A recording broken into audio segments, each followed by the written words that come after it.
Evangelio de hoy, sábado 7 de mayo de 2022. Lectura del Santo Evangelio según San Juan, capítulo 6, versículos del 60 al 69. En aquel tiempo, muchos de sus discípulos al oírle dijeron: «Es duro este lenguaje, ¿quién puede escucharlo?».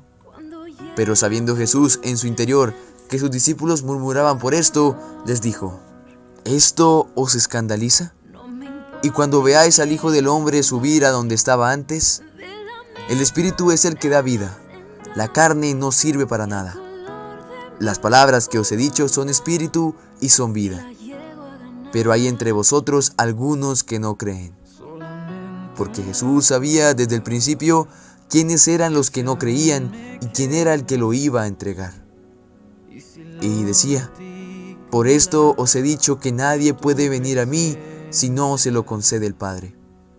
Desde entonces, muchos de sus discípulos se volvieron atrás y ya no andaban con él. Jesús dijo entonces a los 12: «¿También vosotros queréis marcharos?». Le respondió Simón Pedro: «Señor, ¿a quién vamos a ir? Tú tienes palabras de vida eterna, y nosotros creemos y sabemos que tú eres el Santo de Dios». Palabra del Señor. Gloria a ti, Señor Jesús. En el Evangelio de hoy contemplamos dos reacciones muy opuestas respecto al discurso que el Señor dijo en este Evangelio, el discurso de pan de vida. Un discurso que se ha venido dando casi toda esta semana. Y vemos hoy dos reacciones muy opuestas. La primera, la desilusión, la ira, la renuncia. Y la otra, la avivación, el amor y el fuego de la voluntad ardiendo en los apóstoles. Claramente reacciones completamente opuestas. Pues Jesús no hablaba por debajo de cuerdas. Jesús no hablaba con voz pasiva, sino con una voz que llegaba a molestar a la gente. Una voz que llegaba a incomodar a las personas. Una voz que hacía retumbar los corazones de la gente que lo seguía. Y con este discurso que dio, los corazones retumbaron mucho más, pues muchos de ellos renunciaron a lo que el Señor les quería dar, pues su fe no era suficiente, no creían verdaderamente en Jesús, sino que solamente lo seguían por otros intereses. Y yo hubiera sido personalmente uno de esos, pues al oír semejante discurso, de comer su carne y beber su sangre, y de que el Padre actúa por medio de él, me costaría mucho creer verdaderamente en ello. Y me escandalizaría por el hecho de que me tomaría las palabras de Jesús de forma completamente literal. Así que sí, yo hubiera sido uno de esos que salió corriendo. Sin embargo, en el otro lado de la balanza tenemos a los 12 discípulos que se quedaron al lado de Jesús. Y al parecer era Simón Pedro quien, lleno del Espíritu Santo, guiaba esta intención de los 12 hacia Jesús, pues le dijo: «¿A quién vamos a ir? Tú tienes palabras de vida eterna y nosotros creemos y sabemos que tú eres el Santo de Dios».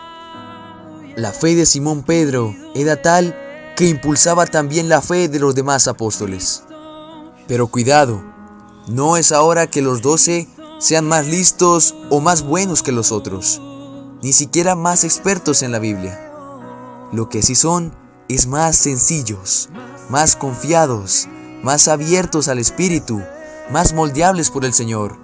No oponen su corazón hacia lo que el Señor quiere hacer con él.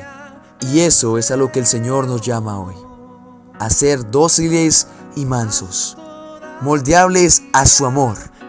Debemos dejar a un lado nuestra soberbia, nuestro egocentrismo, dejar de creernos dioses y dejar a Dios convertirnos en algo mejor. El Señor no nos pide más que nuestro corazón abierto a su amor. No nos pide ser perfectos, pues tampoco se los pidió a los discípulos. Pues vemos que en muchas partes de los evangelios, los discípulos terminan equivocándose, no entendiendo a Jesús, discutiéndose sobre cuál de ellos es el más importante, incluso corrigiendo al Maestro cuando les anuncia su pasión. Pero siempre los encontramos a su lado, fieles. Y el secreto de esto es que le amaban de verdad. San Agustín lo expresa así: no dejan huella en el alma las buenas costumbres, sino los buenos amores. Esto es en verdad el amor, obedecer y creer a quien se ama. Y es por eso que ahora debemos preguntarnos, ¿dónde tenemos puesto nuestro amor? ¿Qué fe y qué obediencia tenemos en el Señor y en lo que la Iglesia enseña? ¿Qué docilidad, sencillez y confianza vivimos con las cosas de Dios?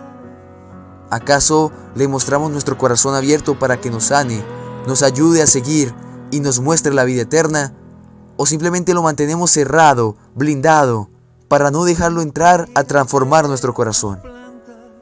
Fijémonos muy bien a quién servimos. ¿Acaso nos servimos a nosotros mismos?